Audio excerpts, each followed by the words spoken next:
Hello, my name is Kevin Carrasco, and today we'll be making a graphic that looks somewhat similar to this. It's a technique called 3D photos, and I picked this one in particular because if you focus on her arm on the right, right around here, you'll notice that this is not moving appropriately. This is a technique that has flaws that need to be worked around, but when done properly, they can create an effect that works really well. And so, things you want to look out for with this are you want it to be, you want your shots to be horizontal. You want just enough background. Like this has somewhat of a good background, will be decent, but there won't be too many particular layers because you're always thinking about when you create this effect, you're thinking about cutting into layers. So in this shot right there, there's a foreground layer and then there's a background layer. That's all you can cut out. Any other cuts would create weird distortion-based stuff. So that one, again, only two, but some of them, like that one, has less background. This one has something in the background that's actually worth looking at, so it would be somewhat interesting to kind of work with. Some things you want to make sure you avoid are feet touching the ground, or whole bodies, because if you have to use people touching the ground, like in this shot, the things that are touching have to somewhat be connected more often than not. If they're not, you gotta really be careful how you work with them, because you're creating a false sense of depth. But the good thing about this technique is when you know what you're looking for, it can be done to maybe about 50% of the different photos that are out there. And we will be using two different programs. It is a workflow to kind of think about. You can't just think about using one program. You have to first take the photo that you need, the photo that you can, and bring it into Photoshop and cut it up, and then bring it into After Effects and move it around, basically. So, we're not using, this is from a stock website called 123RF, and they have a lot of great, relatively cheap stock stuff, but we're not going to be using anything from there because we are not a funded television show. We are a podcast. I'm just Kevin. So, this, by the way, is my first podcast, but I don't like to just waste time talking. Because I usually don't waste time making tutorials. So let's move on. We're going to be cutting up this photo. I'm sorry if that's offensive. So first I'm just going to save it. Yep, I'll save it there. Open it up in Photoshop.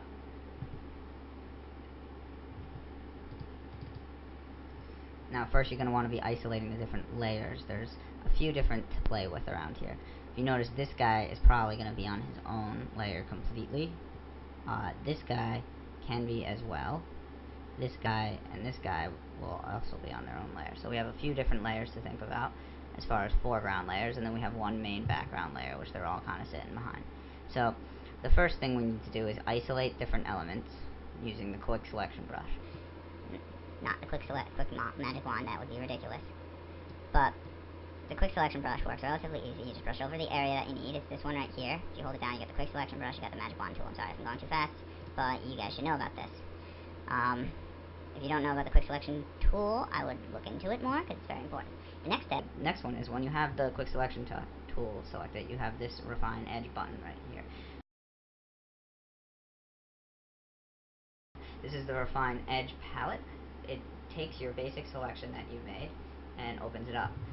Now I've noticed just by clicking on the refine edge that I've missed a spot in his shirt, and that seemed like it could get a little closer too. Also the shoulder right there. Alright, it's a good monitoring tool first. You notice you got these different ways of viewing it. Now, then there's the refine edge white. If you notice, when you're in the refine edge button, you have all these options. You can smooth out the edge, which I will probably do in a second, feather it, contrast it, and shift the edge. But when you paint with it, it literally pulls, oops, I don't like the way that happened, but it literally looks at the two edges and pulls in some on, that's a little too much, pulls in some on a little bit. Now, I'm doing this really quick. If it's really important, of course, you want to kind of go over it more.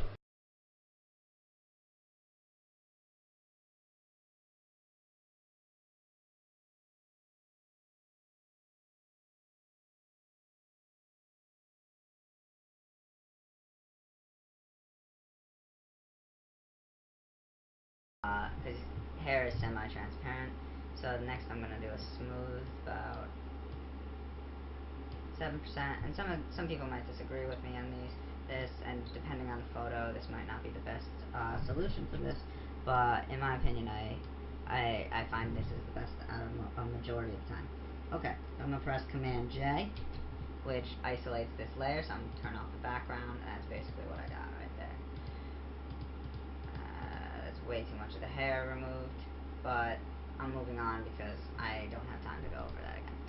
I have probably already sped through this.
Alright, sorry about that.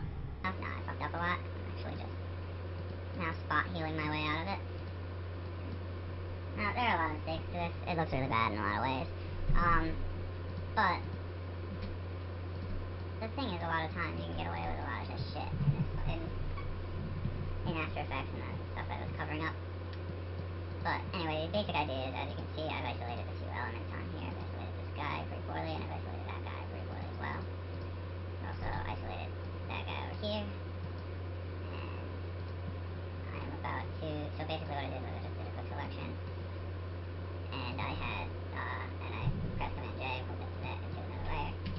But what I'm about to do now is hit the delete key, because it's locked on the background, which will get him up my content aware menu, and it'll pull out him, create this basic outline.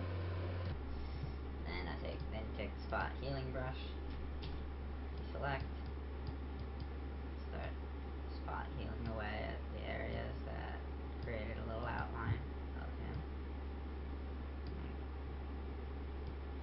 Anything that's just obviously doesn't look like it's on the ground.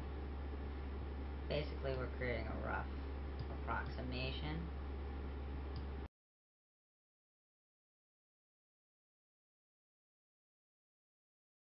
Once I get this Sailor Boy out, I will see you back at After Effects.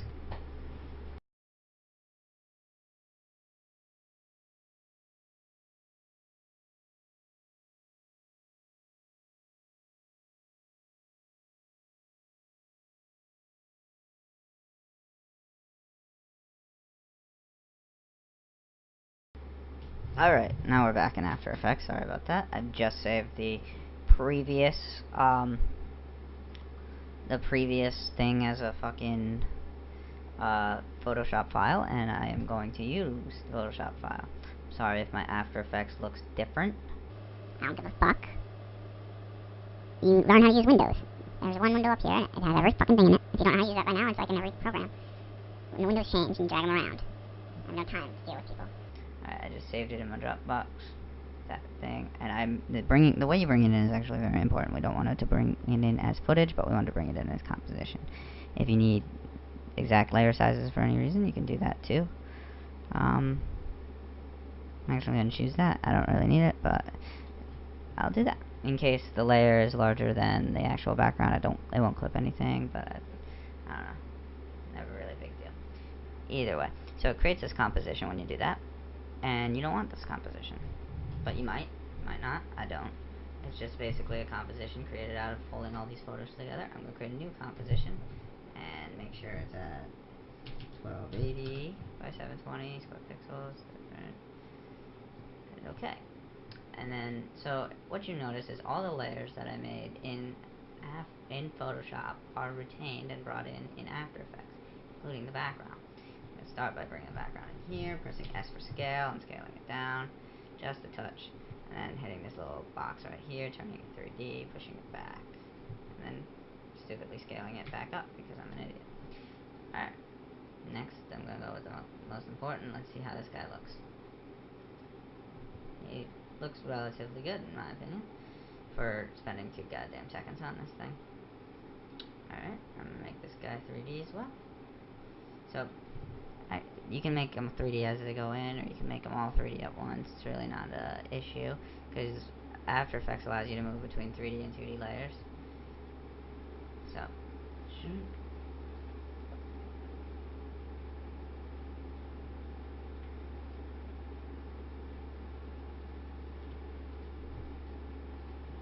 So, you're probably thinking now, what am I doing? I haven't said anything, and this all looks 2D. Let me show you what the difference. These two are 3D, this one is 2D. If I put a camera in here, new camera,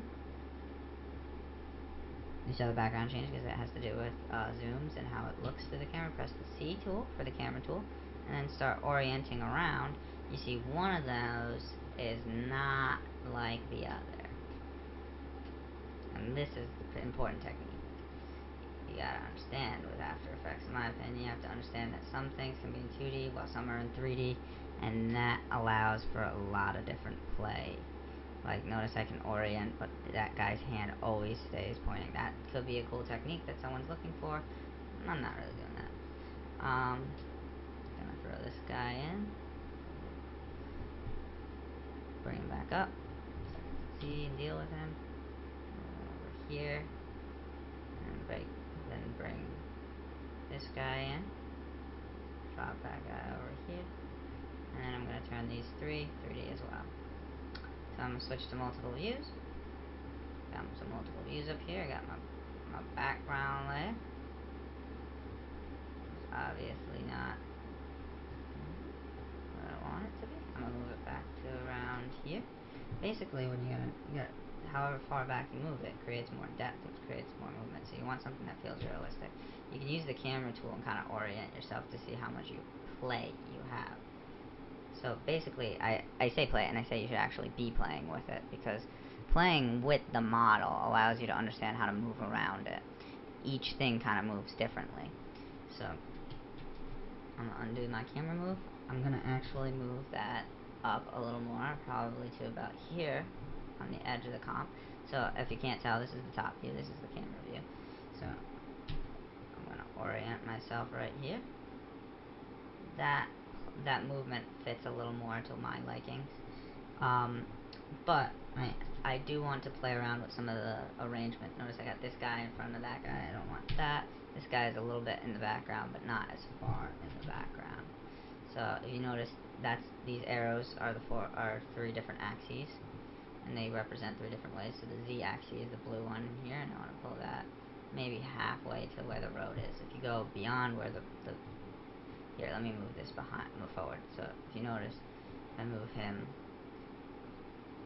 behind where the road is, he disappears on the right. So you have to understand that you're thinking in layers, and layers will cover up other layers, of course. But I want this guy to be in his natural position, which is a little more over here. And I'm going to take this guy and move him a little more centered, a little more forward. But I'm moving him forward, but I'm also going to make him smaller, so that he's sitting in front of a lot of things, and in front of where this guy will be. But he's still still a smaller guy that actually fits into the composition that I want. So this guy, I'm going to move him up just a smidge.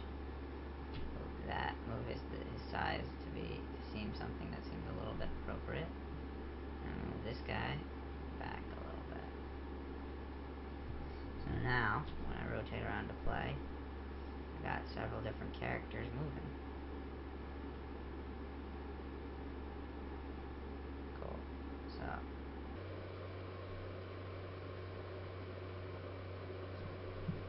I'm going to take a light. Go new, right click there, new, light, spotlight. These are my last settings that I used. You're going to have to go over them. I want spot, I want light, I want intensity to be 85. And these other ones I don't really think about until I actually have to play with them, but those are the current settings I have. Pull it out. And I'm actually mess with those settings. Tone angle, I'm going to pull down so I have more of a vignette. Right, and then I'm actually going to switch back to one view, because this is rather small for me. I think it's got a great look. I'm going to pull the intensity up a little bit, maybe to like 100. Pull the phone down a little more. Look at the phone feather, so it's a little more feather. Touch.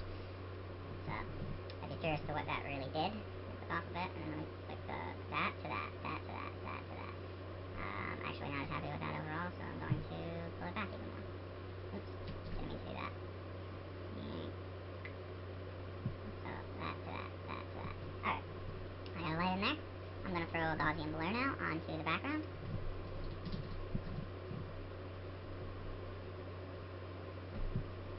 Raise that up just a smidgen. That smooths out a lot of the imperfections that I got from the actual crop. I'm actually going to throw a Gaussian blur on this guy just a smidge because he's actually fucking terrible as well. And I don't mind when things that are close into the camera, not quite the subject, are a little blurrier. Like, look at his face. I did that fucking terribly. Anyway, the final part of this little tutorial, put on a little camera. I'm at it. Bad habit, actually. Bad habit to go and just make dumbass selections. Alright, I'm gonna do that anyway. So, I basically get a starting point, which will put this guy in more of a power position. And then I go for 6 seconds. Because any more than that would probably be painful. So I'll just sit and watch some fucking photo.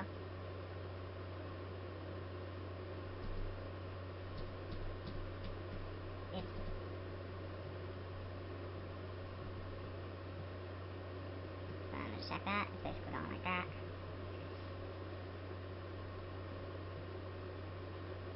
And we'll play it. It's running preview. And that's the effect. 3 photos. Fuck that shit.